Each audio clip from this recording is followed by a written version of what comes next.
Welcome back नाज़रीन कराम। हमारे आज के मेहमान हैं रिटायर्ड कमिश्नर डेरा गाजी ख़ान जनाब चौधरी मोहम्मद अमीन साहब, जो इस्लाम की तरफ भी काफ़ी इंक्लिनेशन रखते हैं और काफ़ी बेहतरी माशरे के लिए पैदा करते रहते हैं। अपने दौर में भी की, अभी भी खैर दौर उन्हीं का है जब वो जॉब में थे, मैं तब की बात कर रहा हूँ।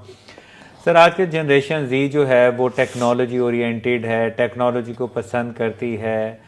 और आपका क्या ख्याल है, क्या उन्हें ये नहीं देखना चाहिए कि टेक्नोलॉजी भी अल्लाह की ही मरहून मिन्नत है? अल्लाह हमें तमाम कॉन्सेप्ट दे चुका हुआ है, चाहे वो मेराज शरीफ का वाक़या हो, शक्कुल कमर हो या बकाया चीज़ें हों, तो वो इस्लाम को टेक्नोलॉजी की नज़र से क्यों परखने की कोशिश नहीं करती? जी शाह साहब, बड़ा अच्छा सवाल है। आज need of the day, it is the burning question. Exactly. तो सबसे पहले इसका आगाज़ जवाब का मैं इस तरह करता हूँ कि हम सबको पता है, अल्हम्दुलिल्लाह आपको भी पता है कि जब जंग बदर में जंगी कैदी बनाए गए तो नबी पाक सल्लल्लाहु अलैहि वसल्लम ने मुशावरत के बाद फैसला किया कि इनसे हम फ़िदिया ले लें, फ़िदिया लेके इनको छोड़ देते। तो ये भी साथ फरमाया नबी पाक सल्लल्लाहु ताला अलैहि वसल्लम ने कि जो फ़िदिया नहीं दे सकता वो हमारे बच्चों को पढ़ा दे, 10-10 बच्चों को पढ़ा दे, लिखना पढ़ना सिखा दे। अब बताएं कि उन्होंने कुरान तो नहीं सिखाना था, उन्होंने हदीस पाक तो नहीं सिखानी थी। नबी पाक सल्लल्लाहु अलैहि वसल्लम के इस हुक्म की रोशनी में हर किस्म की इल्म हासिल करना, टेक्नोलॉजी हासिल करना लाजमी है, वाजिब है। हम कहते हैं कि नहीं, ये सिर्फ कुरान, क्या बात है, कुरान में तो हर चीज़ है, हदीस हर चीज़ है, मगर इसके अलावा जो डे टू डे के लिए, जैसे वो है ना उसमें कि अतीउल्लाह व अतीउर रसूल व उलिल अम्र मिनकुम, हालात के मुताबिक जो तुम में से अमीर है, साहिब इक़्तिदार है। जैसे कोरोना में उन्होंने कहा 4-4 फुट पे, 6-6 फुट फासले पे मस्जिदों में खड़े हों, फासले पे खड़े हों। हुक्म तो है ना साथ साथ जोड़ने का। ये उलिल अम्र के जो अख्तियारात थे अल्लाह ने रखे हुए हैं। और एक तो टेक्नोलॉजी हासिल करना लाजमी है। पूरे कुरान में अल्लाह ने फरमाया सखर लकुम शम्सा वल कमर। अल्लाह ने सूरज की बात की है, नीचे वाली बात तो है ही नहीं।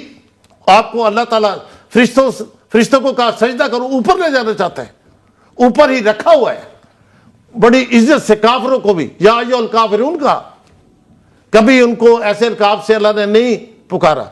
या बनी आदम, या अय्युहन नास, एहतराम वाला रिश्ता। इस इंसान की अल्लाह ताला ने पूरे कुरान में कल इनाम, एक जगह जानवर नहीं कहा, जानवरों की तरह, ये मैक्सिमम है। जो अकल सूझ से काम नहीं लेते, वहां पे जाके अल्लाह ने फरमाया वो कल इनाम है, जानवरों की तरह है। तो इतना इज्जत और एहतराम इसका मकाम है।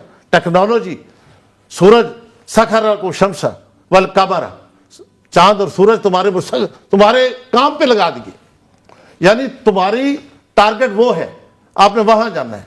आसमान, 7 आसमान है, क्या बात है। आपको इतना अल्लाह ने वसी मैदान दिया हुआ है काम करने के लिए, प्ले करने के लिए, कंट्रीब्यूट करने के लिए, एक्टिविटी अपनी शो करने के लिए, अपना नॉलेज देने, अपनी सलाहियतें उनको इस्तेमाल करने के लिए, और अल्टीमेटली पब्लिक को खुश करके, अल्लाह की मखलूक को खुश करके, वेलफेयर करके, अपने लिए नामा माल में इजाफा करने के लिए। सर, मैं जो देखता हूँ ना, हमारी नौजवान नस्ल बहुत टैलेंटेड है, लेकिन वो पैरासाइट है, दूसरों की बनाई हुई चीज़ों पर सिर्फ उस हद तक अमल करती है कि उन्हें एंटरटेनमेंट मिले, जबकि वेस्ट वाले उन्हीं चीज़ों पे तजर्बे करके हमें अपना ग़ुलाम बना। लाइक जितने भी हम सॉफ्टवेयर यूज़ कर रहे हैं, बड़ी खुशी से यूज़ करते हैं, बनाए किसने? उन्होंने। हमारी नौजवान नस्ल इस्लाम की रोशनी में चीज़ें क्यों नहीं बनाती? क्योंकि इस्लाम ने टेक्नोलॉजी इस्तेमाल करने की तलकीन की है। मंजनीक का इस्तेमाल टेक्नोलॉजी था, जो कि हज़रत सलेमान फ़ारसी ने बताया कि मंजनीक के ज़रिए हम दुश्मन को कारी ज़रब लगा सकते हैं। तो उस दौर की लेटेस्ट टेक्नोलॉजी थी। हम भी लेटेस्ट टेक्नोलॉजी इस्तेमाल करते हैं, लेकिन हम उसे टूवर्ड्स द कंस्ट्रक्टिव वे नहीं जा रहे। आप क्या नसीहत करेंगे हमारी नौजवान नस्ल को कि वो उसे कंस्ट्रक्टिव वे में लेके चले? शाह साहब, नौजवान नस्ल को हम कुरान और सुन्नत रसूल से मुंसलिक करने की कोशिश करें, है भी, और ज़्यादा से ज़्यादा करने की कोशिश करें ताकि कुरान करीम को समझें कुरान करीम में अल्लाह ताला ने इन सारे जो हालात वाक़यात आने थे उनका हल रखा हुआ है। और अल्लाह ने मिसालें, अल्लाह ताला कहते हैं अल्लाह मिसालें पेश करते हैं। एक मिसाल अल्लाह ताला ने पेश की है, आपको पता होगा कि हज़रत सुलेमान अलैहिस्सलाम जो नबी भी थे और बादशाह भी थे, उनके दौर में मलका बल्कीस वाला वाक़या, जब मलका बल्कीस वहाँ से चली, हुद ने जब पैगाम दे दिया तो वो वहाँ से चली और अपने उसको जो उसका अर्श था, तख्त ताऊस, उसको ताले लगा के रख दिए कि मैं वापस आके खोलूंगी। तो दरबार में जब बैठे हुए थे तो हज़रत सुलेमान अलैहिस्सलाम ने कहा कि कौन लाएगा उसको तख्त को। तो एक जिन ने कहा, जिन ने क्लेम किया, आना कवियुन अमीनुन, मैं ताकतवर भी हूं और अमीन हूं, मैं लेके आऊंगा। जब तक आप यहां से उठ के खड़े होते हैं तो मैं उस वक्त से पहले ले आऊंगा। मगर वहां पे कुरान करीम की बात कर रहा हूं, वहां पे एक बंदा था, इंदहु इल्मुन मिनल किताबी, उसके पास किताब का इल्म था। उसने कहा आप आग चमकेंगे तो अभी आ जाएगा। हजरत सुलेमान अलैहिस्सलाम ने, आग तो ऐसे ही झपकी जाती है, टाइम ही नहीं लगता, तो उनके पास पड़ा हुआ था। फलम्मा राहू मुस्तकिरन, जब उसने देखा तो सुलेमान अलैहिस्सलाम ने उसको पड़ा हुआ तो काला हाज़ा बिन फज़ल रब्बी, ये मेरे रब का फजल है, ले यबलुवनी, ताकि वो मुझे आजमाए, अशकुर अम अकफुर, मैं अल्लाह का शुक्र अदा करता हूँ या अल्लाह की नाशुक्री अदा करता हूँ।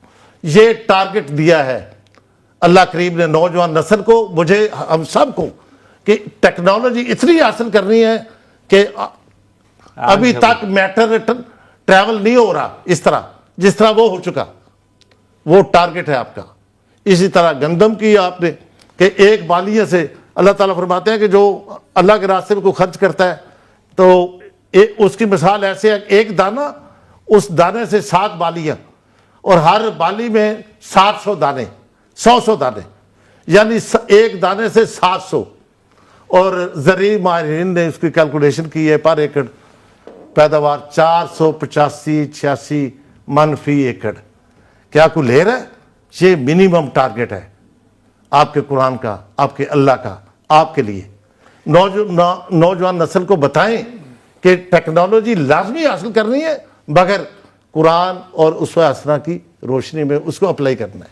बहुत ज़बरदस्त सर आपने बात की कि आजकल साइंस कोशिश कर रही है मास ट्रांजैक्शन की, और अल्लाह हमें अपने वाक़यात से बता चुका हुआ कि हज़रत सुलेमान अलैहिस्सलाम के एक दरबारी ने सिर्फ आँख झपकते साथ ही तख्त को पेश कर दिया था। तो ये भी बहुत बड़ी एग्जांपल है मास ट्रांजैक्शन। एक बंदा उन्हीं के दरबार में था ना, उन्हीं के सामने था। तो मैंने उसी का, मैंने जिन का लफ्ज यूज नहीं किया, मैंने इंस का ही लफ्ज यूज किया है, क्योंकि उनके कब्जे में जिन और इंस दोनों थे। अल्लाह ने उन्हें उनकी दुआ कबूल की थी और तमाम मखलूक़ात को उनके कब्जे में दे दिया था। जानवरों की ज़बान भी वो समझते थे, जिन्नात की भी समझते थे। इवन मस्जिद अक्सा जो जिन्नात ने ही तामीर की है सुलेमान अलैहिस्सलाम के दौर में।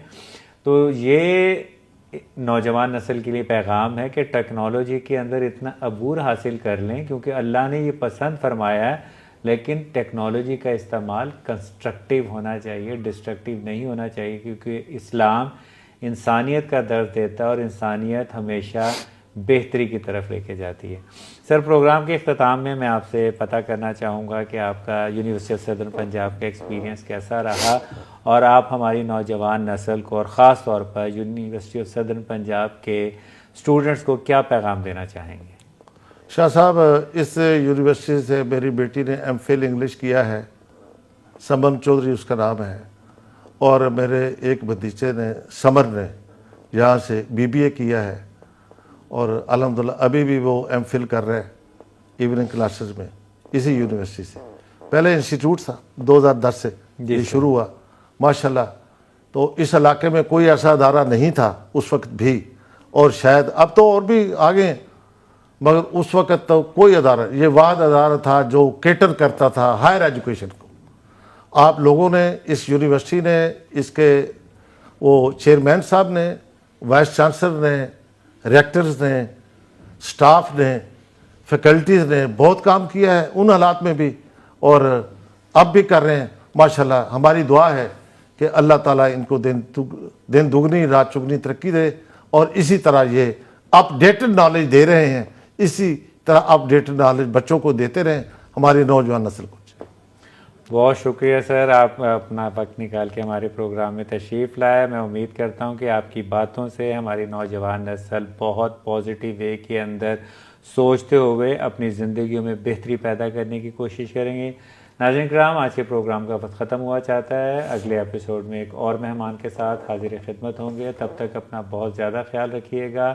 पाकिस्तान जिंदाबाद, USP पाइंदाबाद।